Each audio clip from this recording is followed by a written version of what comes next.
Hi, this is Rajesh Sharma. Small gap 2 రోజుల తర్వాత video పెడుతున్నాను. సో ఇంట్రెస్టింగ్ టాపిక్, వీడియో మొత్తం చూడండి. చాలామందికి ఒక 2 రకాలు.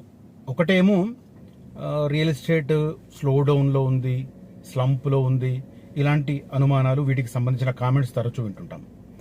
రెండవది, ఒకవేళ ఈ టైంను అడ్వాంటేజ్గా తీసుకుని ఎటువైపు పెట్టుబడి పెడితే బాగుంటుంది. ఈ రెండు చాలా మందిలో ఒక చర్చకు దారితీస్తూ ఉంటాయి. చాలామంది ఎక్స్ప్రెస్ చేస్తుంటారు. ఈ క్వశ్చన్స్ నాకు తరచూ ఎదురవుతూ ఉంటాయి, నాకు కాల్స్ చేస్తున్న వాళ్ళు. సో నేను ఈ వీడియోలో దానికి సంబంధించిన క్లారిటీ ఇచ్చే ప్రయత్నం చేస్తాను. సెలెక్టివ్గా ఒక 4 రూట్లకు సంబంధించి నేను అడ్వైజ్ చేస్తాను. దట్ డజంట్ మీన్ ఆ రూట్లోనే నాకు వెంచర్లు ఉన్నాయి, మిగతా రూట్లో లేవని కాదు. హైదరాబాద్ చుట్టుపక్కల అన్ని జాతీయ రహదారుల మీద నేను ప్రమోట్ చేస్తున్న వెంచర్లు ఉన్నాయి. లేఅవుట్ అప్రూవల్స్ పర్ఫెక్ట్గా ఉండి, లింక్ డాక్యుమెంట్స్ పర్ఫెక్ట్గా ఉండి, ఎలాంటి జంజాటాలు లేకుండా రిజిస్ట్రేషన్ ప్రాసెస్ పూర్తయ్యి వెంచర్స్ నేను ప్రపోజ్ చేస్తాను. అలాంటి వెంచర్స్ ఆల్మోస్ట్ అన్ని జాతీయ రహదారులతో పాటు 2 రాష్ట్ర రహదారులు ఉన్నాయి. ఒకటి నాగార్జున సాగర్, ఒకటి కరీంనగర్. ఈ వైపులో కూడా ఉన్నాయి. ఎవరికి ఎటువైపు ఇంట్రెస్ట్ ఉంటే అటువైపు ఎంపిక చేసుకోవచ్చు. నన్ను కాంటాక్ట్ చేస్తే మీకు నేను ఆ వెంచర్లను పరిచయం చేస్తాను. సేమ్ టైం బార్గెనింగ్లో కూడా నేను హెల్ప్ చేస్తాను రేటుకి సంబంధించి. సో ఇది నేను ఈ వీడియోలో క్లియర్ కట్గా చెప్తాను. కొన్ని ప్రధానమైన రూట్లు నేను ఎక్కువగా చూస్తున్నది, గవర్నమెంట్ ఎక్కువగా ఫోకస్ చేస్తున్నది ఎటువైపు అంటే ఫ్యూచర్ సిటీ వైపు. ఎందుకు అని అడుగుతారు. ఇప్పుడు గత ప్రభుత్వం 14,000 ఎకరాలను అక్కడ ప్రజల నుంచి సేకరించింది. ల్యాండ్ బ్యాంక్ గవర్నమెంట్ దగ్గర పెట్టుకుంది. కానీ 2018 నుంచి 2022 వరకు అక్కడ ఎలాంటి ఫార్మా కంపెనీలకు అక్కడ ల్యాండ్ ఇవ్వలేదు. కానీ ఫార్మా కంపెనీల పేరు మీదనే, ఫార్మాసిటీ పేరు మీదనే గ్రీన్ ఫార్మాసిటీ, మళ్ళీ పొల్యూషన్ లేని గ్రీన్ ఫార్మాసిటీ పేరిటనే ఆ రోజు కేసీఆర్ ప్రభుత్వం భూములను సేకరించింది ప్రజల నుంచి. వారికి నష్టపరిహారం కూడా ఆల్మోస్ట్ 2017-18 ప్రాంతాల్లోనే పూర్తయింది. బట్ ఆ తర్వాత 2022 దాకా, అంటే దాదాపు 4 ఏళ్లు అక్కడ ఏ ఫార్మా కంపెనీకి కూడా కేసీఆర్ ప్రభుత్వం ల్యాండ్ అలొకేట్ చేయలేదు. కానీ 2022లో అమెజాన్ డాటా సెంటర్కి ఇచ్చారు, which is not a pharma company. So చాలా మంది ఏమనుకుంటున్నారంటే కేసీఆర్ ఫార్మా సిటీ పెట్టుకుందాం అనుకుంటే దాన్ని రేవంత్ రెడ్డి గారు మార్చారు అన్న అపోహలో చాలా మంది ఉన్నారు. బట్ ఈ అపోహ కరెక్ట్ కాదు. ఎందుకంటే కేసీఆర్ గారే అక్కడ అమెజాన్ డాటా సెంటర్కి ఇచ్చారు, which is not at all A pharma company. కాబట్టి ఈరోజు రాజకీయపరమైన చర్చలు ఎలా ఉన్నా కూడా మనకు క్లారిటీ ఉండాలి, కాబట్టి ఇన్వెస్టర్లకు క్లారిటీ ఉండాలి. కాబట్టి నేను ఈ మ్యాటర్ చెప్తున్నాను. సో ఇంకొంతమంది అడుగుతుంటారు, మరి రేపొద్దున రేవంత్ రెడ్డి గారు మారితే ఇది కూడా పక్కన పడుతుందా అని. ఎందుకు పడుతుంది? ఇప్పుడు అక్కడ గ్రీన్ ఫార్మాసిటీ ఏర్పాటు చేయాలని మొత్తం ఫార్మా కంపెనీలకు ఆ 14,000 ఎకరాలు ఇవ్వాలని చెప్పి గతంలో అనుకున్నా కూడా అప్పుడే డీవియేషన్ స్టార్ట్ అయింది. అప్పుడే ఫార్మా కంపెనీలకు కాకుండా అమెజాన్ డాటా సెంటర్కు ఇచ్చారు, which is general industries and electronics కేటగిరీలో ఇచ్చారు. ఇప్పుడు అదే ప్రాసెస్ కొనసాగుతుంది. మొత్తం ఉన్న 14,000 ఎకరాలను డివైడ్ చేసి 30% ఫార్మా కంపెనీలకు, 34% జనరల్ ఇండస్ట్రీస్ అండ్ ఎలక్ట్రానిక్స్కి, మిగిలిన జాగాను అన్ని సెక్టర్లకు, education, sports, AICTE, furniture hub, stadium, అన్నింటికి కేటాయిస్తున్నారు. ఇది జరుగుతున్నది, పూర్తిగా పక్కన పెట్టలేదు. కొన్ని మార్పులు చేర్పులు తదనుగుణంగా జరిగినవి, కాలానుగుణంగా జరిగినవి మార్పులు. ఇప్పుడు ఏఐ టెక్నాలజీ వైపు అడుగులు పడుతున్నాయి ప్రపంచవ్యాప్తంగా. చూస్తున్నాం మనం ఇప్పుడు చాట్ జీపీటీ కానీ అవన్నీ చూస్తున్నాం. వాటికి సంబంధించి లేటెస్ట్ డెవలప్మెంట్ కూడా చైనా నుంచి వచ్చింది ఒకటి. సో లేటెస్ట్ టెక్నాలజీని అడాప్ట్ చేసుకునే భాగంగా ఒక్క ఫార్మా కంపెనీలకు కాకుండా అన్నింటికి ఇవ్వాలని ప్రభుత్వం నిర్ణయం తీసుకుంది, విచ్ ఇస్ లాస్ట్ గవర్నమెంట్ కూడా జరిగింది. అది తర్వాత ఒకసారి కంపెనీలకు ల్యాండ్ అలొకేట్ చేయడం మొదలైన తర్వాత ప్రభుత్వం ఉన్నా మారినా కూడా అవి మారవు. ఎందుకంటే సంతకాలు చేసేది అధికారులు, అంటే ప్రభుత్వం వైపు నుంచి, పాలకుల వైపు నుంచి కాదు. పాలకులు విధానపరమైన నిర్ణయాలు తీసుకుంటారు, బట్ అగ్రిమెంట్లు చేసుకునేది అధికారులు. సో ప్రభుత్వం అనేది నిరంతరమైన ప్రాసెస్. కేసీఆర్ ముఖ్యమంత్రిగా ఉన్న గవర్నమెంట్ ఆఫ్ తెలంగాణ అంటారు, ఇవాళ రేవంత్ రెడ్డి గారు వచ్చినా కూడా గవర్నమెంట్ ఆఫ్ తెలంగాణనే అంటారు. ఎంఓయూల మీద సంతకం చేసేది గవర్నమెంట్ ఆఫ్ తెలంగాణ అధికారగణం, అఫీషియల్ మెకానిజం. కాబట్టి అవి కంటిన్యూ అవుతానే ఉంటాయి. ఎవరినన్నా ఒక ల్యాండ్ అలొకేట్ చేసి వాళ్లకు పెట్టిన కండిషన్స్ కనుక పూర్తి కాకపోతే దాన్ని వెనక్కి తీసుకోవాల్సి వస్తే అది ఒక మచ్చగా మారుతుంది. ఆ ప్రయత్నం జరగదు. ఎవరికైనా వీలైతే అమర్ రాజా బ్యాటరీస్ విషయంలో ఏడాది క్రితం ఏం జరిగిందో ఒకసారి రెఫర్ చేసుకోండి. రేవంత్ రెడ్డి గారు ముఖ్యమంత్రి కాగానే అమర్ రాజా బ్యాటరీస్కి ఇచ్చిన 200 ఎకరాలు వెనక్కి తీసుకోబోతున్నారు అని చెప్పి కొంతమంది వదంతులు స్టార్ట్ చేశారు. అఫ్ కోర్స్ అవి ఎవరు చేశారు ఏందనేది వెంటనే అది మంత్రుల టీం వెళ్ళి అమర్ రాజా బ్యాటరీస్ అధికారులతో వాళ్ళ అధినేతలతో మాట్లాడి వీఆర్ నాట్ టేకింగ్ బ్యాక్ అని చెప్పి క్లారిటీ తీసుకొని ఆ తర్వాత కొనసాగించింది. సో ఇట్లా ఏ ఇన్వెస్టర్కు ల్యాండ్ ఇచ్చినా కూడా వెనక్కి తీసుకోవడం ఏ ప్రభుత్వం, నాట్ ఓన్లీ తెలంగాణ ప్రభుత్వం, ఆంధ్రప్రదేశ్ కానీ కర్ణాటక కానీ ఎక్కడ అది పరిస్థితి ఉండదు. ఎందుకంటే ఇన్వెస్టర్స్ ఒకసారి వెనక్కి పోవడం మొదలైతే, ఒక రాజకీయపరమైన అపనమ్మకం కనుక మొదలైతే ఇక అది ఆగదు. అలాంటి మచ్చ ఏ రాష్ట్ర ప్రభుత్వం తెచ్చుకోదు ఆ రాష్ట్రానికి. సో ఈ నేపథ్యంలో ఇప్పుడు ఫార్మాసిటీ పేరిట కొంత ఏరియా, తర్వాత general industries and electronics sub పేరిట కొంత ఏరియా, ఓవరాల్గా అన్ని సెక్టర్లకు కలిపి కొంత ఏరియా కలిపి ఇప్పుడు ఫ్యూచర్ సిటీ ఏర్పాటవుతుంది. ఫ్యూచర్ సిటీకి సంబంధించి చాలా మంది ఏమనుకుంటున్నారంటే అది డిటిసిపి ఏరియా అనుకుంటున్నారు. కరెక్ట్, ఇప్పుడు డిటిసిపి ఏరియానే. జస్ట్ హెచ్ఎండిఏ దాటిన తర్వాత ఒక 2-3 కిలోమీటర్స్కే ఫ్యూచర్ సిటీ ఏరియా మొదలవుతుంది, అది డిటిసిపి. బట్ ఇప్పుడు ఏం జరుగుతుంది, హెచ్ఎండిఏ లాంటి ఒక అథారిటీ, ఇప్పుడు హైదరాబాద్లో హెచ్ఎండిఏ ఉన్న హెచ్ఎండిఏ పరిధిలో కూడా వేరే అథారిటీస్ ఉన్నాయి. ఈ విషయం చాలా మందికి తెలియదు. For example Hyderabad airport development authority, HADA ఉంది. HADA falls in HMDA limits. So అట్లాగే అక్కడ ఫ్యూచర్ సిటీ డెవలప్మెంట్ అథారిటీని ప్రభుత్వం ఇప్పుడు ఏర్పాటు చేయబోతుంది. ఇప్పుడు ఫ్యూచర్లో అక్కడ వచ్చే లేఅవుట్లు కానీ, రెసిడెన్షియల్ ఏరియాస్ కానీ అవన్నీ ఆ కొత్త అథారిటీ ఆధ్వర్యంలో జరుగుతాయి.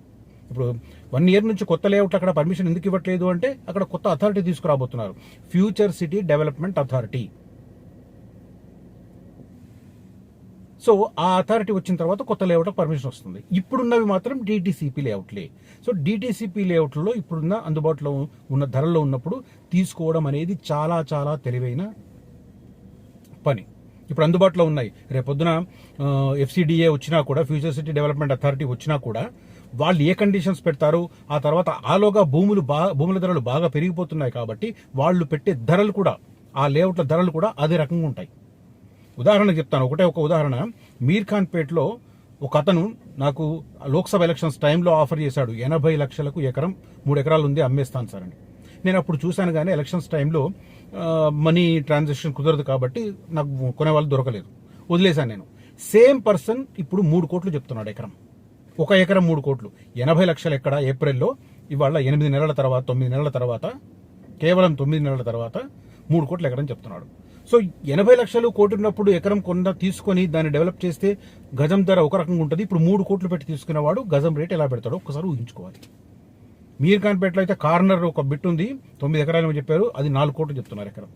సో ఆ రకంగా భూముల రేట్లు పెరుగుతున్నాయి కాబట్టి ఇప్పుడు వెంచర్లలో చాలా స్వల్ప ధరకు ఉంది కాబట్టి, అవసరమైతే దాని మీద కూడా కొంత బార్గెన్ చేయొచ్చు కాబట్టి దాంట్లో ఇన్వెస్ట్ చేస్తే రేపు పొద్దున ఈ ఎఫ్సిడిఏ ఆధ్వర్యంలో కొత్తగా రాబోతున్న లేఅవుట్లలో ఉండే ధరలతో పోలిస్తే వీటి ధర అమాంతం పెరుగుతుంది.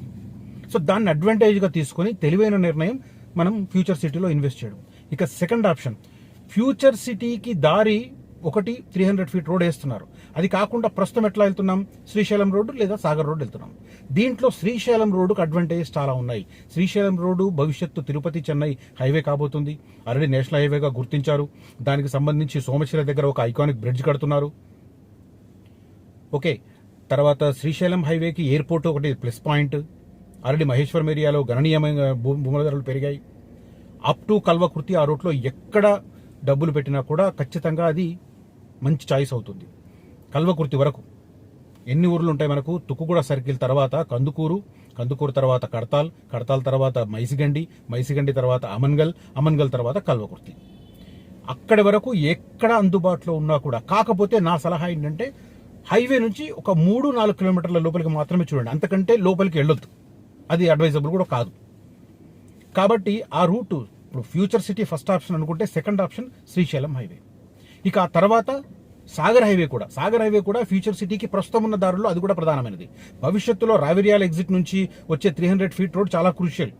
ఔటర్ రింగ్ రోడ్ నుంచి మేడిపల్లి కానీ లేకపోతే కురుమిద్దక్ కానీ కేవలం 20 నిమిషాల్లో పోవచ్చు. కురుమిద్దక్ అయితే 15 నిమిషాల్లో పోవచ్చు, మేడిపల్లికి అయితే 20 నిమిషాల్లో పోవచ్చు. అంత ప్రాక్సిమిటీ ఉన్న ఏరియా. మొన్న ఒక 2 దంపతులు వచ్చారు మా అసోసియేట్ తీసుకొస్తే, అంతా చూసిన తర్వాత డిస్టెన్స్ అనే మ్యాటర్ దగ్గర ఆగిపోయారు. దయచేసి నేను ఆ రోజు చాలా క్లియర్గా ఎక్స్ప్లెయిన్ చేశాను వాళ్ళకు కూడా. ఈ 300 feet రోడ్ అనేది చాలా క్రూషియల్. దానికి సంబంధించిన అలైన్మెంట్ కూడా నేను చూపిస్తాను, ఎవరైనా అడిగితే కూడా షేర్ చేస్తాను నేను. కాబట్టి ఈ 2 రూట్లు, ఫ్యూచర్ సిటీ ఒకటి first priority, second priority Srisailam road పెట్టుకొని అక్కడ ఇన్వెస్ట్ చేయడం మంచి. ఇక థర్డ్ పాయింట్ చెప్తున్నాను వినండి. ముంబై హైవే ఉంది. ముంబై హైవే పెద్దాపూర్ నుంచి నేను నిన్న వెళ్ళొచ్చాను, సదాశివపేట దాకా హెచ్ఎండిఏ లిమిట్స్లోకి రాబోతుంది. సదాశివపేట దాకా. తర్వాత సిటీ కూడా మనకు ఆల్మోస్ట్ సంగారెడ్డి పెద్దాపూర్ దాకా అసలు ఎక్కడ ఆగలేదు. సిటీ హైవే పైన మొత్తం సిటీ కంటిన్యూ అవుతూనే ఉంది.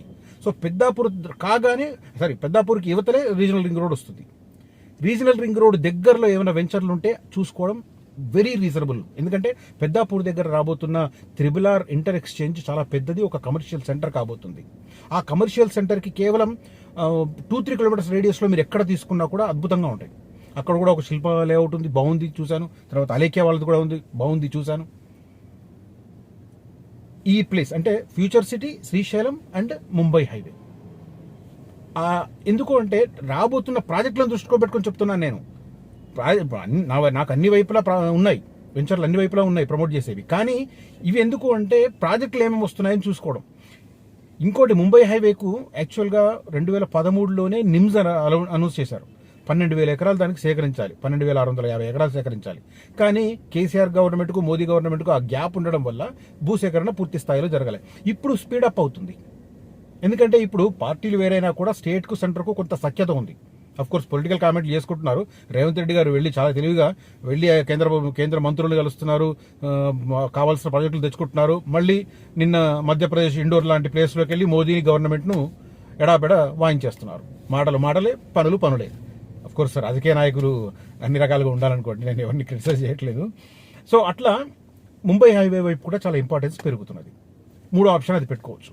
ఇక 4వ ఆప్షన్ చెప్తున్నాను, వరంగల్ హైవే. వరంగల్ హైవేకు ఇప్పటికి కూడా రీజనబుల్ ప్రైసింగ్ ఉంది. మీరు అప్ టు ఆలేరు వరకు కూడా రీజనబుల్ ప్రైస్లో ఇన్వెస్ట్ చేసుకుంటే బాగుంటుంది. ఇంకా ప్రధానంగా చెప్పాలంటే యాదగిరిగుట్ట సరౌండింగ్లో ఇప్పుడు బాగుంటుంది. ఎందుకంటే నాట్ బికాస్ ఆఫ్ టెంపుల్కి సంబంధించిన ఒక డెవలప్మెంట్ జరుగుతుంది. ఏంటి అంటే లైక్ తిరుమల తిరుపతి దేవస్థానం బోర్డు ఏదైతే ఉందో అలాంటి బోర్డు ఇప్పుడు యాదగిరిగుట్ట టెంపుల్ బోర్డు వేయబోతోంది గవర్నమెంట్. ఆ బోర్డు ఆధ్వర్యంలోనే ఆ ఆదాయాన్ని, అదే రకంగా ఫండ్స్ యూటిలైజేషన్కు ఒక ప్రణాళిక రచించి గత ప్రభుత్వం ఏదైతే అనౌన్స్ చేసి పూర్తి చేయని పథకాలు ఉన్నాయో ఆ ఏరియాలో వాటిని పూర్తి చేయాలన్న ఆలోచనలో ప్రభుత్వం ఉంది. అదొక ప్లస్ పాయింట్. తర్వాత రాయగిరికి, భువనగిరికి మధ్య RRR వస్తుంది, రీజనల్ రింగ్ రోడ్. అక్కడ ఇంటర్ ఎక్స్చేంజ్ వస్తుంది, ఆ ప్లేస్ బాగుంటుంది. తర్వాత దాని నుంచి ఒక 4 కిలోమీటర్స్ 5 కిలోమీటర్స్ వెళ్ళిన తర్వాత అంటే వంగపల్లి నుంచి పెద్ద కందుకూరు మధ్య రీజనల్ రింగ్ రైలు వస్తుంది. సో నేనేం చెప్తానంటే వంగపల్లి, పెద్ద కందుకూరు, రాయగిరి ఆ సరౌండింగ్లో ఒక 4-5 కిలోమీటర్స్ రేడియస్లో మీరు ఎక్కడ ఇన్వెస్ట్ చేసినా కూడా బాగుంటుంది. ప్రైసింగ్ చాలా రీజనబుల్గా ఇంకా అందుబాటులో ఉంది. కాబట్టి ఈ 4 ప్లేసెస్ ప్రస్తుతం ఇన్వెస్ట్ చేసినప్పుడు బెస్ట్ ప్లేసెస్ అని చెప్తాను నేను. కోర్స్ ఇంకా అన్నీ ఉన్నాయి, వేరే ప్రాజెక్టులు. ఇప్పుడు విజయవాడ ఉంది, విజయవాడ కొన్ని ప్లస్ పాయింట్స్ ఉన్నాయి. కానీ ఇప్పుడు జరుగుతున్న పరిణామాలను దృష్టిలో పెట్టుకుంటే ఈ ప్లేసులు ఇప్పుడు సేఫ్ గేమ్ ఆడినట్టుగా ఉంటుంది, తక్కువ టైంలో పెరగడానికి స్కోప్ ఉంటుంది. కాబట్టి ఈ 4 చెప్తుంటాను నేను. తర్వాత ఇప్పుడు స్లంప్ ఉంది అని అంటున్నాం. స్లంప్ ఉన్నప్పుడు మనకు అడ్వాంటేజెస్ ఏంటి? బార్గెనింగ్ కెపాసిటీ ఉంటుంది. బార్గెనింగ్ కెపాసిటీ ఉన్నప్పుడు మీరు రీజనబుల్ ప్రైస్కు తీసుకొని పెద్ద సైజు తీసుకున్నారనుకోండి, రేపు పొద్దున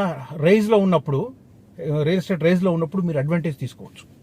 ప్రైసింగ్ అడ్వాంటేజ్ తీసుకోవచ్చు, రీసేల్ అడ్వాంటేజ్ తీసుకోవచ్చు, ఇవన్నీ ఉంటాయి.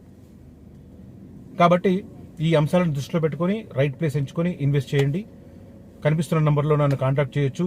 నేను చెప్పిన 4 చోట్లతో పాటు మిగతా అన్ని హైవేలు, అదే రకంగా 2 రాష్ట్ర హైవేల మీద కూడా మంచి వెంచర్లు ఉన్నాయి. నేను ఇందాక చెప్పాను, లేఅవుట్ అప్రూవల్స్ పర్ఫెక్ట్గా ఉండి, లింక్ డాక్యుమెంట్లు పర్ఫెక్ట్గా ఉండి, ఎలాంటి జంజాటాలు లేకుండా రిజిస్ట్రేషన్ చేసే వెంచర్లను మాత్రమే నేను ప్రమోట్ చేస్తాను. ఏమాత్రం జంజాటం ఉన్నా టాటా బాయ్ బాయ్. ఎందుకంటే నా ద్వారా కొన్న వాళ్ళు ఇబ్బంది పడొద్దు అనేది నా ఉద్దేశం. ఎందుకంటే రేపు రీసేల్ కూడా నన్ను కాంటాక్ట్ చేసి అంత ట్రస్ట్ నా మీద ఉండాలనే ఉద్దేశంతో నేను ప్రయత్నం చేస్తున్నాను. సో కనిపిస్తున్న నెంబర్లో నన్ను కాంటాక్ట్ చేయొచ్చు. మీకు టైలర్ మేడ్ లేఅవుట్లను, మీకు కావాల్సిన రూట్లను చూపించే ప్రయత్నం చేస్తాను. అదే రకంగా ఎటువైతే అయితే బాగుంటుందనే విషయంలో కూడా నేను చాలా రీజనబుల్, మంచి రీజనింగ్ ఉన్న రూట్లను చెప్తాను. అంటే దానికి గవర్నమెంట్ ప్రాజెక్టులు ఏమొస్తున్నాయి, ఆ ప్రూఫ్స్ ఉంటాయి. తర్వాత లేఅవుట్లకు సంబంధించిన డీటెయిల్స్ ఏంటి, రోడ్ ప్రాక్సిమిటీ ఏంటి, తర్వాత అప్కమింగ్ రోడ్స్ ఏంటి, రేడియల్ రోడ్స్, ఈ అన్ని డీటెయిల్స్ను విత్ ప్రూఫ్ చూపిస్తాను. If you trust me, you can invest. That is what I want to tell you in this video. ఈ వీడియో చూసిన ప్రతి ఒక్కరికి ధన్యవాదాలు. నా ఛానల్ని సబ్స్క్రైబ్ చేసుకోమని రిక్వెస్ట్ చేస్తున్నాను. Thank you for watching this video. Signing off Rajesh Sharma.